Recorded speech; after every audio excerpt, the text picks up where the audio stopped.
Share market గురించి ఆసక్తి ఉన్న వారికి, మ్యూచువల్ ఫండ్స్లో పెట్టుబడులు పెట్టేవారికి సిస్టమేటిక్ ఇన్వెస్ట్మెంట్ ప్లాన్ సిప్ గురించి అవగాహన ఉండే ఉంటుంది. గుంపగుత్తగా ఒకే కంపెనీ షేర్లలో ఒకేసారి పెట్టుబడులు పెట్టే బదులు విడతల వారీగా మ్యూచువల్ ఫండ్స్లో పెట్టుబడులు పెట్టడమే systematic investment plan.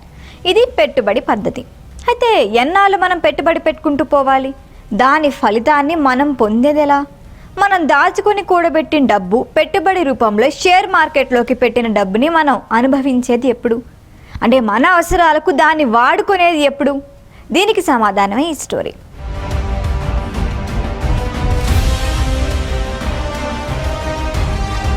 Systematic investment ఎలా ఉంటుందో అలాగే సిస్టమేటిక్ విత్డ్రా కూడా ఉంటుంది. అంటే నెలకు కొంత పెట్టుబడి పెట్టినట్లే నెలకు కొంత మొత్తం విత్డ్రా చేసుకోవటం అన్నమాట. దీన్ని సిస్టమేటిక్ విత్డ్రా ప్లాన్ SWP అంటారు.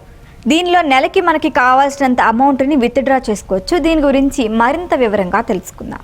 విత్డ్రా చేసుకోవాలంటే మనం ముందు డిపాజిట్ చేసిన సొమ్ము ఉండాలి కదా. అలాగే సిస్టమేటిక్ విత్డ్రా ప్లాన్ కోసం కూడా మనం ముందుగా మ్యూచువల్ ఫండ్స్లో పెట్టుబడి పెట్టి ఉండాలి.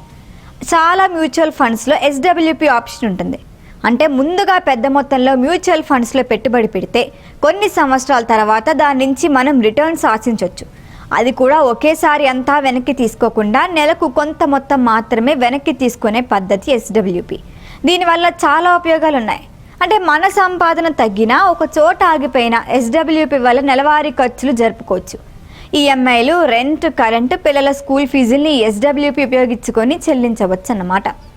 ఇక రెండోది సిప్ ద్వారా పెట్టుబడి పెట్టిన మొత్తాన్ని SWP ద్వారా విత్డ్రా చేసుకోవటం. ఉదాహరణకు నెలకి 25,000 రూపాయలని మనం సిప్ ద్వారా 20 సంవత్సరాలు పెట్టుబడిగా పెట్టామనుకుందాం. వార్షిక వడ్డీ రేటు కనీసం 12% అనుకున్నా తుది మొత్తం 2 కోట్ల రూపాయలు అవుతుంది. అంటే 20 ఏళ్ల తర్వాత మన పెట్టుబడి 2 కోట్లకి చేరుతుంది అన్నమాట. ఆ తర్వాత మనం దాన్ని ఒకేసారి విత్డ్రా చేసుకోకుండా నెలకోసారి కొంత మొత్తాన్ని విత్డ్రా చేసుకోవడమే SWP పద్ధతి. 2 కోట్ల మొత్తాన్ని అలాగే ఉంచి 20 ఏళ్ల పాటు నెలకి 1,50,000 రూపాయలని అందులోంచి వెనక్కి తీసుకోవచ్చు. ఇలా తీసుకున్నా కూడా 20 ఏళ్ల తర్వాత మన 2 కోట్ల పెట్టుబడి రూపంలో అలాగే ఉంటుంది. అంటే మనం విత్డ్రా చేసుకుంటూ వస్తున్నా మిగతాది పెట్టుబడి రూపంలో మనకు రాబడి తెస్తూనే ఉంటుంది. షేర్ మార్కెట్ పెట్టుబడుల్ని ఎప్పుడూ పాజిటివ్గా చూడలేం. మార్కెట్ ఎప్పుడు పడిపోతుందో ఎప్పుడు పెరుగుతుందో అస్సలు చెప్పలేం. ముఖ్యంగా భారత మార్కెట్పై చాలా రకాల ప్రభావాలు ఉంటాయి. అమెరికాకి జలుబు చేసినా ఇక్కడ మన మార్కెట్కి తుమ్ములు వస్తాయనే సామెత ఉండనే ఉంది. అంటే మన ప్రధాని మోదీ తీసుకునే నిర్ణయాలే కాదు, అమెరికా ప్రెసిడెంట్ ట్రంప్ తీసుకునే నిర్ణయాలు కూడా మన మార్కెట్ని ప్రభావితం చేసే అవకాశం ఉంది. ఈ క్రమంలో 20 ఏళ్ల పాటు ఎవరైనా తన పెట్టుబడిని వెనక్కి తీసుకోకుండా ఉండగలరా? మధ్యలో వారికి ఇతర అవసరాలు రాకుండా ఉంటాయా అనేదే ఇక్కడ అసలు ప్రశ్న. ఇక మార్కెట్ ఒడిదుడుకులకు లోబడి మ్యూచువల్ ఫండ్స్ కూడా పడుతూ లేస్తూ ఉంటాయి. అలాంటప్పుడు పెట్టుబడి పెట్టిన వ్యక్తి సిస్టమేటిక్గా దాన్ని విత్డ్రా చేసుకోవటానికి ఇష్టపడతాడా? రాష్ట్రాల్లో ఉన్నప్పుడు ఒకేసారి వెనక్కి తీసుకోవాలని అనుకుంటాడా? అంత స్థితప్రజ్ఞత ఎవ్వరికీ ఉండదు. కాబట్టి అవసరం ఉన్నా లేకపోయినా మార్కెట్ పడిపోతుంది అనుకుంటే మన పెట్టుబడి మనం వెనక్కి తీసుకోవటానికే ఆసక్తి చూపిస్తాం. అది ఇక్కడ అసలు కదా. అయితే సిస్టమేటిక్ విత్డ్రా ప్లాన్ అనేది వయసు మళ్ళిన తర్వాత మన అవసరాలకు చక్కని తోడుగా భావించవచ్చు. యుక్త వయసులో మనం నెలకి కొంత పొదుపు చేస్తే మలి వయసులో అదే మనకు నెలవారీ ఖర్చులకి ఉపయోగపడుతుంది.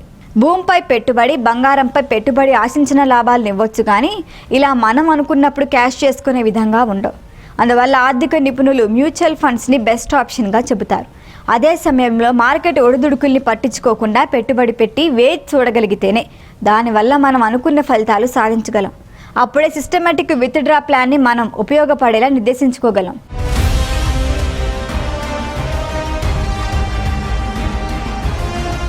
ఈ వీడియో కనుక మీకు నచ్చినట్టయితే లైక్ చేయండి, షేర్ చేయండి, సబ్స్క్రైబ్ చేయండి. అలాగే పక్కనే ఉన్న బెల్ ఐకాన్ని క్లిక్ చేయండి.